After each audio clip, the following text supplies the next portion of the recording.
On an electric power line, swaying gently in the autumn wind, two swallows were talking. The rust leaves were falling in spirals, and the cold air announced the arrival of winter. "Winter is coming, and we will not be able to see each other anymore," said Arrow, her voice trembling.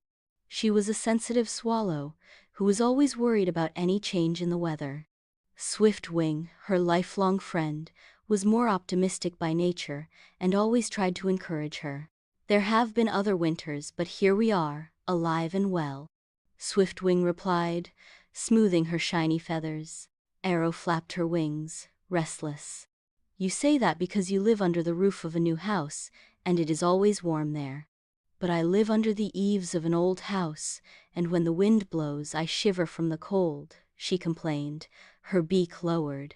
Swiftwing looked at the gray sky and smiled gently. "There are inconveniences everywhere, dear friend. It's true, my roof is new, but there are children who throw stones at the birds. Many times, I have to hide so as not to get hurt." Arrow looked at Swiftwing for a long time, and nodded his head slightly. At that moment, he understood that everyone had their challenges, and that fear did not change reality. Winter came with heavy snows and biting winds, but the two friends leaned on each other. They met daily on the power line, telling stories and sharing the warmth of friendship. In the spring, when the first flowers opened their petals, Swiftwing and Arrow were there, on the same wire, looking at each other with joy. The world does not belong to optimists or pessimists, but to those who, with courage, know how to face reality. And they had learned that together they could face any storm.